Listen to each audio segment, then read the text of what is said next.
miles from land. My legs shut it. I'm dead weight. That's been sail to Hawaii. It's about 2,000 miles short of the moving target. We can do this. I'm not letting you go. Adrift, rated PG-13. He's not going to survive. Welcome to Time About the Movies, everybody. It's the first day of June 2018. Quite literally, June 1st, 2018. We got 5 movies to take a look at today. Not a lot of very good ones. In fact, only a couple of movies stand out as films that you should see maybe once or twice, but nothing that's really going to be something as incredible or as epic or as amazing as some of the other films we've just covered over the last couple of days. But we got some stuff here and there. Let's take a look at our first movie, and that is Adrift, which is the follow-up for Balthazar Kormákur after what he did with Everest a couple years ago. And you know, I'm not really much of a fan of his other movies before Everest, but I really did like Everest. And I thought maybe that this is a sign that he's going to become a great director in the long run here. And this one, not so much. This film is based off the 2002 book Red Sky and Morning by Tammy Oldham Ashcraft, who here is played by Shailene Woodley. A true story set during the events of Hurricane Raymond in 1983, and it stars Woodley and Sam Claflin from The Hunger Games as a couple who are adrift in the middle of the Pacific Ocean after a hurricane and must find their way to Hawaii with a damaged boat and no radio. So, there is stuff about the movie that's good, but we've seen this movie done before in the past. I mean, this is basically open water, except instead of them being stuck in the water, it's them just in a boat with no one around them to basically survive and all that. And yeah, we've seen the story done before time and time again. It's a movie where there should be something interesting to it besides the casting of Woodley and Claflin, who are really good in the movie, but unfortunately they're the only thing that's really carrying the film to any kind of relevancy whatsoever. The story is so been there, done that, and like I said, you can easily predict which one of them is going to die easily. Gee, the guy with the broken leg is gonna survive this one here. I mean, yeah, not they can't all be Aaron Ralston, all right? They can't all. This can't be like 127 hours where you know he has to amputate his own arm and basically, or Sam Claflin has to amputate his leg and he'll survive this whole thing. No, sometimes you got to have sacrifices, and yeah, no real surprise he gets killed off pretty easily in this. Plus, there really isn't that much of an intense story overall here. There's no real danger. It's just these two trying to survive out in the middle of the ocean, and that's really about it. There's really nothing else about it that makes it stand out on its own. It's just kind of like, you know, why am I even here at this point? Plus, it's a relatively short movie, and usually that'd be a good thing, but because it's so short, it breezes by you so quickly that as soon as the movie is over, you're automatically forgetting most of what you saw. And for a movie like this can't really survive on that kind of capacity overall. So, as much as I say the performances are good and some of the cinematography isn't bad, this is definitely another one of those STX films that really shows that they really probably weren't ready to become a big major studio to compete with some of the other big Hollywood studios out there. Because most of their movies they were putting out were pretty much garbage, and well, this one isn't garbage. It's definitely nowhere near as good as it should have been, considering the people involved in it. So let's go ahead and get to one of the few bright spots of this weekend, and that is, speaking of studios who tried and couldn't really compete with the big guys, Blumhouse still hasn't had a whole lot of very good movies, but we have probably their overall best film in general here, and that is Upgrade. Haunted inside his heart.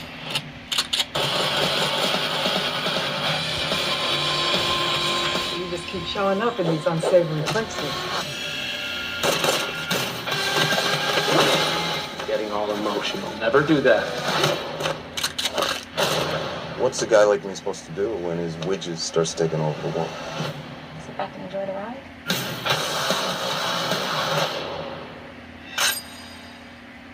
It totally makes sense that Blumhouse Tilt would be in its dying days, and yet it would put out one of its best movies as one of the last films it had. I mean, their best film up to this point was Slide, and even then, it wasn't the greatest overall, but this one definitely is their crowning achievement overall, and it shows that, hey, this Lane Whannell guy is actually a pretty good director. Upgrade follows a technophobe played by Logan Marshall Green, who's implanted with a chip that allows him to control his body after a mugging leaves him paralyzed. And it's been claimed as kind of a one-part $6 million man, one-part Death Wish revenge fantasy. And yeah, you can definitely see it when you watch this movie. It's a stylish, cool-looking film, and it has this unique edge to it. And the fact that they did as much as they did with the small budget that they had, man. I mean, this is what Blumhouse can do when they have a good idea and a good script overall. And not only that, you can make it under the cheapest budget you can. And you make a banger of a movie, man. Logan Marshall Green is great in this movie. Gabriel's pretty good in here. A lot of very good, cool action scenes in general here. I mean, I would kind of like to see Leigh Whannell do more action movies like this. But then again, he hasn't been a bad horror director as a whole, even though his last film was not great, The Wolfman. But hey, he made The Invisible Man, and he hasn't really made a lot of bad films in general either. He's a good writer. He's written a lot of good stuff overall with Cooties, a very underrated film. He wrote some of the best Saw films, the Insidious trilogy, of course. Yeah, overall, a really, really good movie. One that's a very underrated gem of a film, and one you should definitely check out if you haven't seen it. Definitely check out Upgrade. So now let's go ahead and move on to our next movie, which is a movie that I went into it with a lot of high expectations because it's the Jackass crew, and Jackass usually puts out a lot of good films, but then again, it's Jackass without the Jackass. You only have two Jackasses this time around, Chris Pontius and Johnny Knoxville in Action Point. And let me just tell you, watching this trailer again, watching Johnny Knoxville get as banged up as he does in this trailer here, you can start to see why this one wasn't the big hit it was, and ended up being one of my picks for the worst movie of the year. I gotta go. Thanks for taking care of her, Dad. She loves having you around. It is the bottom of the ball. Really hot. That looks fun. Your mom ever tell you it's your old papa home on the greatest amusement parks of all time? Those days were different. There weren't so many rules. Your mom would come for the summer. Boogie! Oh, baby doll! Even back then, she was the voice of reason. You're the lifeguard. Shouldn't we be facing the water? Let God sort them out. What's our attendance today? Down about 45%. What? I suppose you probably heard you got some competition in town. They got roller coasters and a chairlift that actually works. This is our home. We can't just let somebody take it. What this place needs is an excitement enema. We're gonna make this place fast and loose. Every ride, every attraction, no rules, no speed limits, just pure fun. That sounds kind of dangerous. Let's see what this baby can do.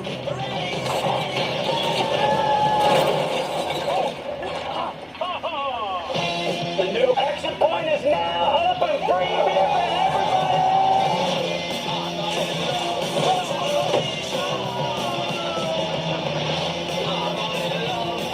We need something to do these little asses. Like the petting zoo. Hold my beer.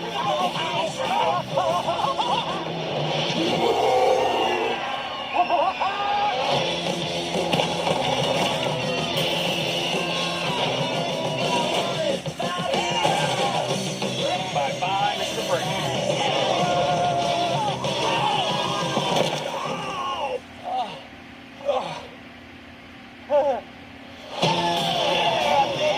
Oh my God. There's more where that came from.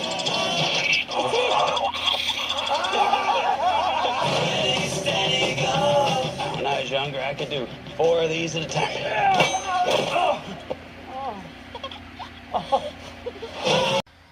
After a certain point, Johnny Knoxville, you know, you can take a break. You can stop if you want to, because I'm sorry, every time he gets injured like this, it's the same thing. He gets injured, he has this moment where he gets the wind knocked out of him, and yeah, every once in, in a Bad Grandpa, that worked, because that wasn't the main focus of the marketing and the main focus of the film in general here. There was also a story going on there.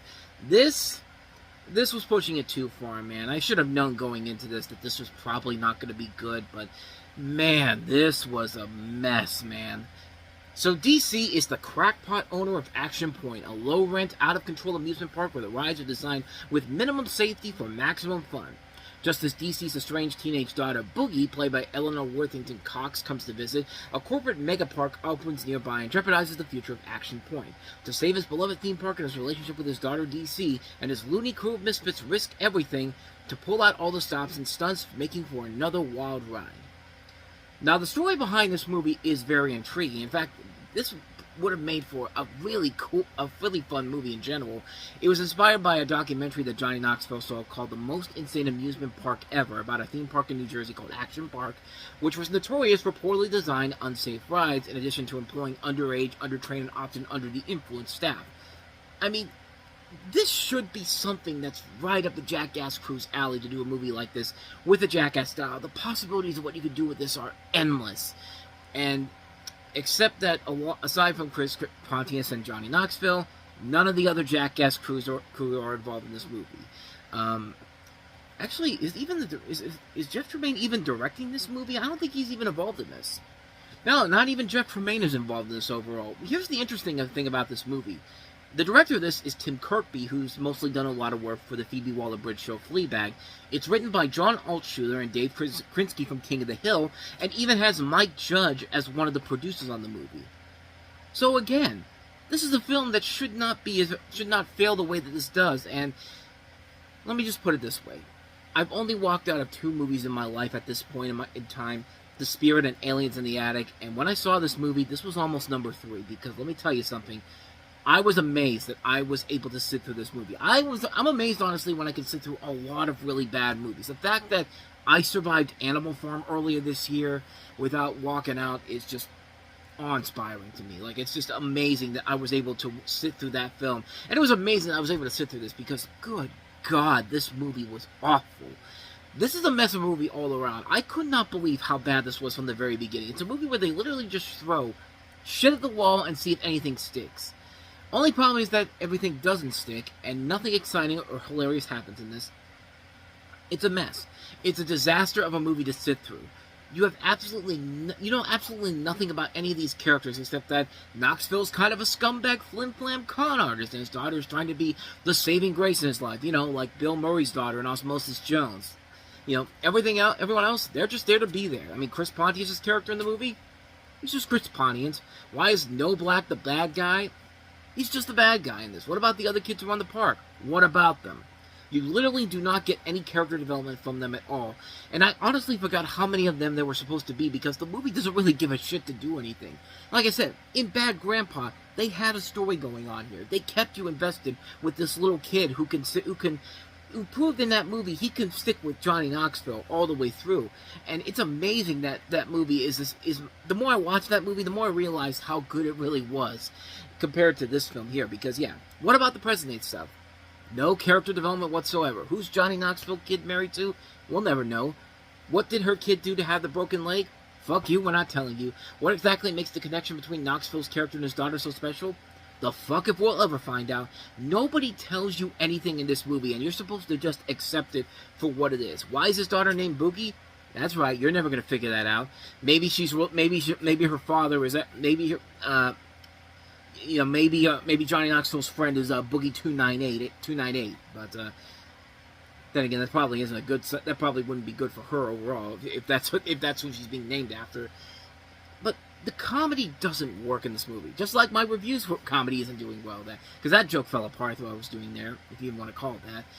There's never any moment in this movie where I laughed. There may have been 1 or 2 little chuckles here and there, but they are very few and far between. And if a beer drinking beer is the prime source of the best jokes, then we have a big problem here.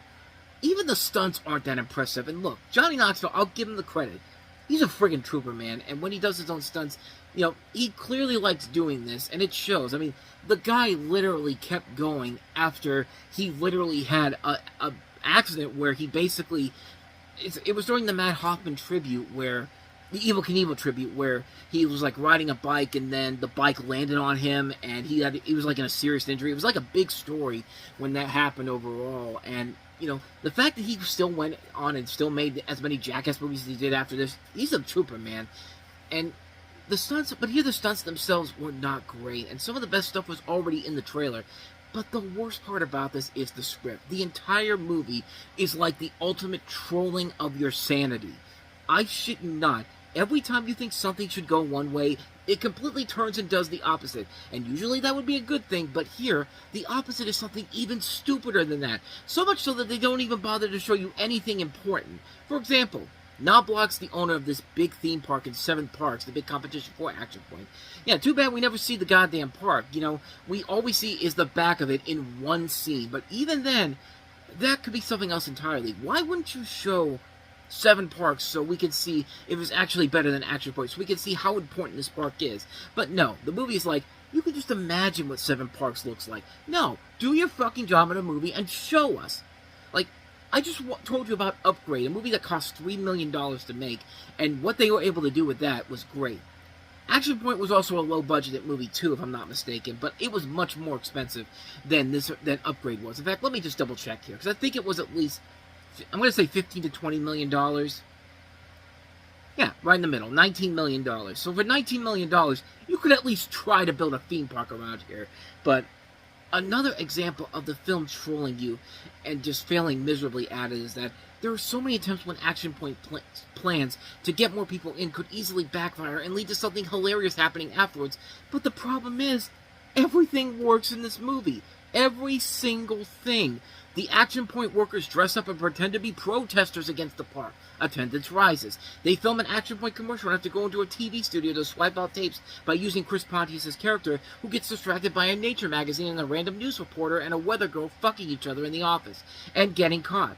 No consequences. The commercial airs as scheduled and no police are ever called in. One of Knobloch's kids gets injured, in quotation marks injured, on one of the rides, which we'll never see because fuck it. We just imagine it has to happen. And the park is shut down because of safety concerns. Oh no, what shall we do? Don't worry, they get that beer-drinking bear in a cage, change the name of the petting zoo to an animal refuge, and build a loop-de-loop slide, and things are just fucking fine. The park is reopened again. This happens all the time in this movie, and so much of this happens throughout this film, and you are given no reason why it works at all. There are no consequences for anything that happens in this movie. Hell, I wouldn't have been shocked at all if Johnny Knoxville killed somebody in this movie, and the police were just like, oh, you crazy guy. You know, we know you killed somebody, but he was actually a most wanted criminal, so guess what? You did us a favor. You know, it'd be like the joke from Naked Gun 2.5 in the beginning, where Frank Drebin, you know, he's being honored for killing his 1,000th drug dealer, and you know, Frank Drebin was just like, well, actually, I ran him over with my car, but it turns out he was a drug dealer. Imagine that, except that's what would have happened in this movie, in this movie's logic. There's even scenes where nothing makes sense, like the previously mentioned scene where Knoxville's kid's daughter's leg being injured. We never find out how that leg got broken. They keep bringing up the Clash throughout the movie, and you think maybe the Clash is going to actually show up in this film. No, we keep bringing up the Clash because go fuck yourself. Yeah, we're not bringing the Clash up in this movie because we don't need to. Apparently, we don't have the extra $1 million to make it to go get the Clash, apparently. Because, how hard is it to get the Clash in your movie, for God's sakes? There's even a running point where Boogie is trying to tell Knoxville that he needs to sign some legal guardian papers to become his caretaker. That never goes anywhere. There's a bit where Boogie gets mad at Knoxville. Why?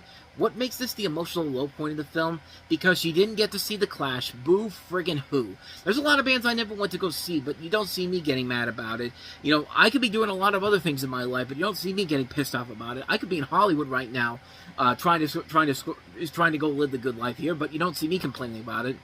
Maybe back then, maybe not right now I'm doing it, but this is to prove a point here. There's even a scene where Boogie gets into a fight with the Knobloch siblings. Oh, I'm sorry, no. She punches one guy, and then all of a sudden, the cops are there, and that's her low point. One guy she punches, and that's the reason why the cops show up. Like, the logic in this movie makes no sense. I am 10 minutes into this review, and I haven't even gotten to the halfway point of this. There's even a point where Boogie has run away and Knoxville thinks she's gotten on a bus to Vegas, something that was never brought up in the film before and is never brought up again afterwards. There's a bus chase scene. It's completely pointless because she's not even on the bus. They eventually find her in an ice cream shop. Even her apology to her and the way that they get back together makes no sense. Like, this makes the "Let's be friends" tap on the poster from Rad seem more legitimate of an apology than whatever the fuck they do in this film. Like, the entire movie thinks its audience has attention deficit disorder and thinks it can't handle a single forward, simple to understand story, so it just throws random scenes together to make you think they're trying to tell a story when there clearly isn't. And again, at the end, the movie tries to make you think that Knoxville and Boogie have this special bond together, and you never see why this bond is so special. They basically have a simplistic father-daughter bond. They even tried something stupid and make it seem like, oh, Knoxville's dead. He died in front of his daughter's house. And it turns out, nope, just a joke, and he gets back up and the movie then ends. What was the point of anything I just talked about? What? Nothing I just said made any sense whatsoever to the story, and it all just happens for the sake of just happening to fill out the runtime. And again, the worst part about this is that this is not made by hacks. John Altshuler and Dave Krisky are the guys who created Silicon Valley. They wrote for Beavis and Butthead and King of the Hill. The story is written by Mike Judge. You've got talented people working on this, and this is the best you can come up with. Are you kidding me? I really doubt that the stuff they wrote for this movie made it into the final cut, because I highly doubt these guys could write something this boring and shallow. Like, what's funny is that when I did my original review, I watched the Woody Woodpecker direct-to-video movie that came out a couple days later. Of course, you probably have seen it on the channel because it's one of my highest viewed videos. I'm Shakira flabbergasted right now. I can't even talk straight. Yeah, it's still one of my highest-rated videos overall, highest-viewed videos that I've ever done here. So, yeah, I watched that movie thinking I had seen probably one of the worst things I'd see that week, but nope, Action Point clearly took that spot by a large, large margin. I mean, this movie was bad, and it just goes to show you that you need to have the Jackass crew come together, because if you're making these type of movies without them, yeah, you're going to suffer big time. You know, that Eric Andre Bad Trip movie shows you that, yeah, you need the Jackass crew guys there to help save your movie, because, yeah, this is an example of what happens when you don't have any of them whatsoever. This is one of the worst movies I've ever seen in my life. It was one of the worst movies I saw that year. It's awful. It's awful because it's not funny. It's awful because it's not enjoyable. It's awful because its characters are terribly written. It's awful because the script is badly written. It's awful because the stunts are not enjoyable to watch. It's awful because it's awful. This is a terrible, terrible movie. Just do yourself a big favor and just watch Bad Grandpa to see how this type of film should work. Action-packed is anything but action-packed. Fuck this movie 6 ways till Sunday. This thing sucks. Have you got the point yet? I've been blabbering on and ranting for nearly 14 minutes now, so I hope you did, or else I don't know. Maybe I just don't have it anymore. Maybe like Ben Roethlisberger, maybe I just don't have it anymore. Do you remember after the Jaguars-Steelers 2017 regular season game? So I'm just blabbering on right now. So let's get back to some good movies, and a movie that I did not realize until I was watching the trailer that, oh wait, the guy who did Crime 101 made this movie? No wonder I like it. American Animals. Home to the most valuable book in the United States. $12 million and only one old lady guarding it. These are real people. These are real decisions. There are real consequences. I wanted the real guys. Actually, in the movie, it makes for a more interesting and less conventional film. Yeah, I honestly forgot that he directed this movie, and yeah, considering how much I really like Crime 101, it's amazing that I kind of enjoyed this as well. So you have Evan Peters, Barry Keoghan, Blake Jenner, Jared Abramson, and Ann Dowd in an account of the Transylvania University book heist in Lexington, Kentucky in 2004. The film cuts between interview segments of the real-life people involved in the heist and actors playing out the same events. So what's interesting about this movie is that we've had several movies that have tried to copy this formula. You know, one of the big ones was Act of Valor, which was a noble idea, just a botched opportunity. The 1517 to Paris just came out not too long before this movie did, and everyone had the same thing of just like a noble cause, not a good movie in the long run. But here's a movie where they actually got it right. They actually made it work because the actors they got involved in this were good. They did a good job of making it look like it, making it feel like that you were watching these people who do look like the people that were in this thing that the story's based on.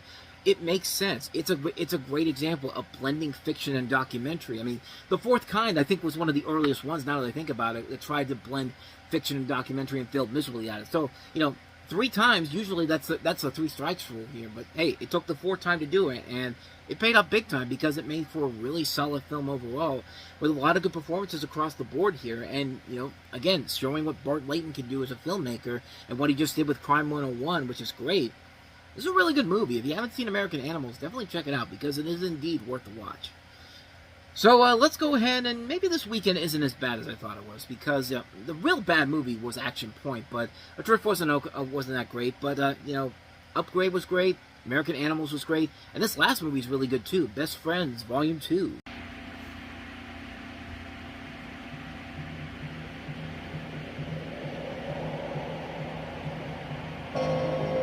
By the time anything's discovered, we're going to be all the way in Colorado.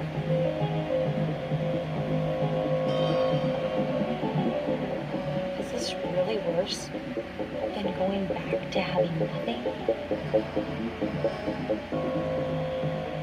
You must be John. It's a pleasure to meet you. Now, I know you're in a little bit of trouble, but I'm here to get you out of it. Nothing that a good old orgy can't solve, my friend. I mean, that literally seems like it's the beginning of a porno scene you would see online, but this is Best Friends Volume 2. We covered Part 1 earlier in the year on March 30th, and so we have the sequel here, which is framed by numerous cuts throughout 2 scenes of John, played by Greg Sestero, in Harvey's captivity. Harvey's captivity, Harvey, of course, played by Tommy Wiseau. These scenes reveal more around their backstories, that Harvey's lover was murdered before becoming the Black Dahlia, and that John's bloody shirt in the opening of Volume 1 was the result of an attempt at suicide by jumping. The two bicker and eventually come to terms with their perceived betrayals of each other, and we kind of go back and forth between the situations going on here, and yeah, I was really surprised at how much I enjoyed both of these parts in particular. This one's definitely shorter than the first part overall, but unlike a movie like The Room, which is a great film to watch because of how so bad it's good it is, this is a movie where you look at it and you go, you know, Tommy Wiseau can actually be a decent actor, and he's showing it in this film. And everyone's doing the parts very well here. Everyone's playing it to a T. These are very good films. I'm not going to say they're groundbreaking films in particular, but they're still a lot of fun to watch, and there is a lot of captivating stuff going on in here. And there is an interesting visual perspective from the film in general here, and it does show you that, you know, these guys could actually make a legitimate good film overall. I mean, yeah, The Room is a so bad it's good movie, but this is a film which shows that, hey, these two know what they're doing, and maybe someday they'll actually get a chance to make their own film in general. Although Tommy Wiseau did direct another film after this with Big Shark, which I have yet to see. So maybe that's me asking too much of a good thing here. And it says, and I'm looking at some of the reviews right now. Yeah, probably not a great film overall. I mean, this one in particular, at least people are not saying it's one of the they're not saying it's one of the worst films ever made, like The Room is, but they're just saying that it simply just isn't a good film in general. And I can't talk right now. It's just simply not a good film overall. So maybe I'd be willing to buy that. It's probably one I'm not going to check out anytime soon, but at least they made something of quality with Best Friends overall. I mean, I may be the only one that thinks that, but I thought it was alright. I've actually thought it was pretty good, so there you go. Not much more to say about that one, but Best Friends. And thus, with all that said, we wrap up another episode of Time About the Movies. Next time we meet, we've got the films of June 8th, 2018, and coincidentally, our biggest movie has the number 8 in the title. Ocean's 8, which with a cast that includes Sandra Bullock, Cate Blanchett, Anne Hathaway, Mindy Kaling, Sarah Paulson, Awkwafina. She's going to have a really big summer with a couple of big films from Warner Brothers. Rihanna, Helena Bonham Carter, James Corden, Dakota Fanning, directed by Gary Ross. I mean, a really good team across the board here, and it makes for a really good movie. We have Ari Aster with a new film, Hereditary, starring Toni Collette. We have Hotel Artemis, and we also have the documentary Won't You Be My Neighbor from director Morgan Neville, about, of course, the great Fred Rogers, Mr. Rogers himself. So we'll take a look at that. So yeah, 4 films overall to look at. Ocean's 8. I just had it. Hereditary. Thank you. Hotel Artemis and Won't You Be My Neighbor. So we will take a look at those 4 films coming up tomorrow on the show. So stay tuned for that. Well, with all that said, thank you so much for watching this. I hope you enjoyed it. If you did, please go ahead and do me the honors of hitting that like button, that subscribe button, and that notification button. Also, don't forget to check out our playlist, and don't forget to check out the previous episode we did. So with all that said, whether it's in the past, the present, or the future, I will see you at the movies. Take care.